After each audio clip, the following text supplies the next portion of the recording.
నమస్తే, welcome to our channel. నేను విశాల్ని. నకిలీ మద్యం స్కామ్కు సంబంధించి మొత్తం జోగి రమేష్ ఇదే అని అక్రమంగా చెప్తున్నారు. అసలు అక్రమంగా అరెస్ట్ చేశారు జోగి రమేష్ని. అసలు జోగి రమేష్ అది ఏ పాత్ర లేదు అని జగన్మోహన్ రెడ్డి నేను ప్రెస్ మీట్లో విమర్శించి మాట్లాడుతున్నాడు. నిజంగా ఇక జోగి రమేష్ అసలు ఏ పాత్ర లేదా నకిలీ మద్యం స్కామ్కు సంబంధించి? అయితే దీని మీద పూర్తిగా విశ్లేషించడానికి మన స్టూడియోలో ఉన్న senior journalist doctor Kanakadurga Vadlamani గారు ఉన్నారు. వారిని అడిగి విషయాలను తెలుసుకునే ప్రయత్నం చేద్దాం. నమస్కారం మేడం. నమస్తే అండి. మేడం, నకిలీ మద్య స్కామ్కి సంబంధించి చట్టం తన పని తను చేసుకుంటూ పోతుంది. అయితే అసలు జోగి రమేష్ పాత్ర ఏమీ లేదని నిన్న జగన్మోహన్ రెడ్డి అంటున్నాడు. ఇది ఎంతవరకు వాస్తవం అంటారు మేడం? భలే వాళ్ళు, మీరు నన్ను అడుగుతారేంటి వాస్తవం గురించి? జగన్మోహన్ రెడ్డిని అడగాలి. ఆయన ప్రెస్ మీట్ పెట్టారు, ఆయన మాట్లాడాలనుకున్నావు మాట్లాడారు, ఆయన ఏం చెప్పాలనుకున్నారు చెప్పారు. మీరు వినాలనుకున్నా వినండి, అక్కర్లేను అనుకున్నా వదిలేయండి. ఆయన మాట్లాడే మాటల్లో వాస్తవం ఏమైనా ఉందా అని మాత్రం వెతకాలి. నేతి బీరకాయలో నెయ్యి అంత, జగన్ మాట్లాడే మాటల్లో నిజం ఎంత అని ఒక టైటిల్ పెట్టుకోవాలి మనం.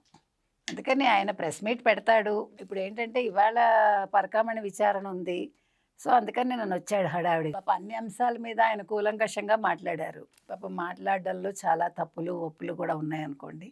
ఒప్పులని అంటే ఆయన అనుకుంటాడు, తప్పులు అనేవి మనకు తెలుస్తాయి, అది నేను చెప్పేది. సో మద్యం గురించి కూడా మాట్లాడాడు. నిన్న చాలా గొప్ప గొప్ప సిద్ధాంతాలు చేశాడు ఆయన. 9 నోట్లు 72,000 14.4 లక్షల కోట్లు అక్కడ ఇచ్చేశారు. అంటే ఒక గజ దొంగ ఒక దొంగని ఎండాస్ చేశాడు కదా. తర్వాత మద్యం స్కామ్లో పాపం జోగి రమేష్కి ఏమీ తెలీదు. మీరు అనవసరంగా వాళ్ళని ఇబ్బంది పెడుతున్నారు. అంతా చేసేది కూటమి ప్రభుత్వం. కుటీర పరిశ్రమలాగా కల్తీ మద్యాన్ని తయారు చేస్తోంది. అంటే మరి మచిలీపట్నం వెళ్ళి ఎవడు గొడవ చేశాడు, ములకల చెరువులో ఎవడు గొడవ చేశాడు? ఇదే జోగి రమేష్ ములకల చెరువుకి వెళ్ళాడు, ఇదే జోగి రమేష్ మచిలీపట్నం వెళ్ళి ఇగో ఇక్కడ ఇలా కాస్తున్నారు అని చూపించాడు. అవును, జోగి రమేష్కి ఎలా తెలుసు జగన్మోహన్ రెడ్డి? మరి పాప అమాయకుడు కదా. అమాయకులకు అసలు అది కల్తీ మద్యం అని ఎలా తెలుస్తుంది? తెలియదు కదా. మరి అక్కడే కాస్తున్నారని ఎలా తెలిసింది? అంటే ఆయన 6 సెన్స్ చెప్పిందా? ఇప్పుడు జోగి రమేష్ అమాయకుడు అబ్బా, ఆయన అమాయకుడు కాబట్టి చంద్రబాబు నాయుడు గారి ఇంటి మీదకి వెళ్ళి ఆయుధాలతోటి దాడి చేశాడు. కానీ అది దాడి కాదు, నిరసన అని మొన్న ఇటీవల కాలంలో వాళ్ళు నొక్కి వక్కాణించారు. అంటే నిరసన చెయ్యాలంటే మీరు ఆమరణ నిరాహార దీక్షలు అవి చేయకూడదు. అర్థమైందా మీకు? మీరు నిశ్శబ్దంగా నిరసనలు తెలపకూడదు. ఆయుధాలు తీసుకుని ప్రత్యర్థి ఇంటి మీదకి వెళ్ళి చంపడానికి వెళ్ళాలి. ఇప్పుడు కొత్త రూలు ఫ్రేమ్ చేసింది ఎవరు? వైసీపీ. అలాగే ఇంకో కొత్త రూల్ ఏంటంటే జోగి రమేష్ లాంటి వాళ్ళు ఎక్కడెక్కడ నకిలీ మద్యం కాస్తారో వాళ్ళకి తెలుస్తుంది, ఎందుకంటే వాళ్ళు చేస్తారు కాబట్టి. కానీ వాళ్ళకి తెలియదు, వాళ్ళు చేయరు అని జగన్మోహన్ రెడ్డి చెప్తాడు. తర్వాత ప్రతి 4 బాటిల్స్కి 1 బాటిల్ కల్తీ మద్యం. అది జగన్మోహన్ రెడ్డికి ఎలా తెలుసు? జగన్మోహన్ రెడ్డి లిక్కర్ తాగడు కదా, జగన్మోహన్ రెడ్డి ఎలహంకలో ఉంటాడు కదా. మరి ఎలా తెలిసింది? ఎలా తెలుస్తుందంటే జోగి రమేష్ కల్తీ మద్యం తయారు చేసి ఆఫ్రికా నుంచి అక్కడి నుంచి వాళ్ళు అదేమంటారు మెషిన్స్ అవి తెప్పించి గోవాలో దానికి లేబుల్స్ తయారు చేయించి జే బ్రాండ్స్ తయారు చేసి అక్కడ పెడతారు.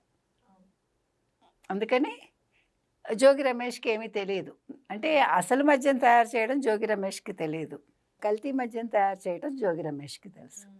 అందుకని నిన్న ప్రతి ఒక్కటి కూడా నేను ఎప్పుడు చెప్పినట్టుగా జగన్మోహన్ రెడ్డి గారు ప్రతిదీ మా వాళ్ళకేం తెలియదు అంటాడు, కానీ మా వాళ్ళే చేశారు అని ఆయన చాలా తెలియకుండానే నిజాలు చెప్తూ ఉంటాడు.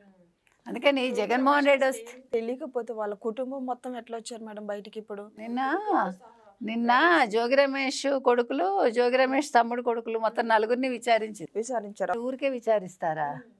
దాని మీద జగన్మోహన్ రెడ్డి చెప్పాలి. అసలు ఇంకొకటండి, ఇట్లా కేసు నడుస్తూ ఉంటే ఇలా వచ్చి వీళ్ళు మాట్లాడితే ఇలా మాట్లాడే వాళ్ళ మీద కేసు పెట్టాలి. అర్థమైందా? ఇప్పుడు అసలు యాక్చువల్గా కోర్టు చేయాల్సిన పని అది, సిట్ చేయాల్సిన పని అది. విచారణ జరిగేటప్పుడు దాని మీద మాట్లాడకూడదు అంటారు కదా.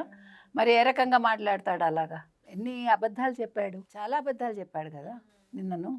కాబట్టి నేను చెప్పేది ఏంటంటే నిన్న ఏదైతే జగన్మోహన్ రెడ్డి మాట్లాడారో దాన్ని మీరు కన్సిడర్ చేయక్కర్లే. అంటే ఆయన అది అబద్ధం అన్నారంటే అది నిజంగా నిజమని మీరు అంటే తీసుకోవాలి. అట్లా కరెక్టే. జగన్మోహన్ రెడ్డి ఇలా చెప్పారంటే ఇందులో నిజమే ఉంటుంది, అబద్ధం ఉండదు అనుకోవాలి. ఆయన మాట్లాడిన దాన్ని మీరు రివర్స్‌గా తీసుకోవాలి. ఇప్పుడు అందరినీ కాపాడడానికి వచ్చాడు నిన్న. నిన్న పోసాని గురించి మాట్లాడాడు, పిన్నెల్లి బ్రదర్స్ గురించి మాట్లాడాడు, తర్వాత వల్లభనేని వంశీ గురించి మాట్లాడాడు. అందరూ అమాయకులే. బూతులు మాట్లాడే వాళ్ళందరూ అమాయకులే. ఈయన కూడా మాట్లాడతాడు 420 బొక్కలో వెయ్యాలి, చీటరు. ఏం మాట్లాడుతున్నాడు? అసలు నువ్వు ముఖ్యమంత్రిగా పనిచేసావా జగన్మోహన్ రెడ్డి అని అనుమానంగా ఉంది ప్రజలకి. నీ డూప్ ఏమైనా పెట్టావా అక్కడ? అందుకని నిన్న అసలు ఆయన మాట్లాడింది చాలా తప్పు మాట్లాడాడు, అబద్ధాలు మాట్లాడాడు, లేనిది ఉన్నట్టు చెప్పడానికి ప్రయత్నించాడు, తన వాళ్ళని కాపాడుకునే ప్రయత్నం చేశాడు. వైవి సుబ్బారెడ్డిని ముఖ్యంగా కాపాడడానికి వచ్చాడు ఆయన.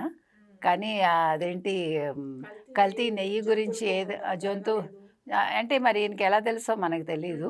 వాళ్ళ పొన్నవోలే చెప్పాడు కదా, పంది కొవ్వు కలుస్తుంది కొన్నిసార్లు అలా. మళ్ళీ ఈయనే అన్నాడు కదా, అంతకుముందు కూడా ఏమన్నాడు జగన్మోహన్ రెడ్డి, జంతువులు ఏవేవో తింటూ ఉంటాయి ఆవులు అవిను, దానివల్ల పాలల్లో మార్పు వస్తుంది, అది జంతువుల కొవ్వు కిందకే వస్తుంది, ఏంటో చెప్పాడు. కొత్త కొత్త సిద్ధాంతాలంతా కూడా.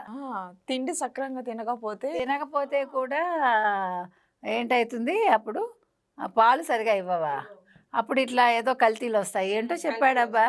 భలే సక్రమంగా తినకపోతే కూడా కల్తీ వస్తుంది అని చెప్పాడు. ఏంటో కొత్త కొత్త సిద్ధాంతాలు మనకు తెలియదు. అంటే మనకి తెలిసి మనం తినకపోతే ఏమవుతుంది, నీరసం వస్తుంది అంతే.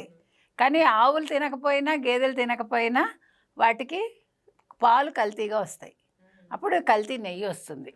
మీరు అది కొత్త సిద్ధాంతం రాసి పెట్టుకోండి. అందుకని కొత్త కొత్త సూత్రాలు, ఎందుకంటే ఎప్పుడు ఏమీ తెలియని వాళ్ళు వచ్చి మనకి వివరిస్తూ ఉంటే నిన్న ప్రజలు కూడా నవ్వుకున్నారు. ఎల్లో మీడియా అని, TV5 అని, ABN అన్ని లేవనెత్తుతున్నారు జగన్మోహన్. మాట్లాడతాడులేండి పాపం. ఏంటి సుబ్బుడు ఏదో చెప్పాడు, సాంబడు అనమని సుబ్బుడు అన్నాడు, మనకు తెలీదు. అది కూడా తెలియలేదు, అదే చెప్తున్నా. స్క్రిప్ట్ ఒకసారి ముందు కొంచెం మనం ప్రాక్టీస్ చేస్తే కొంచెం తప్పులు రావు.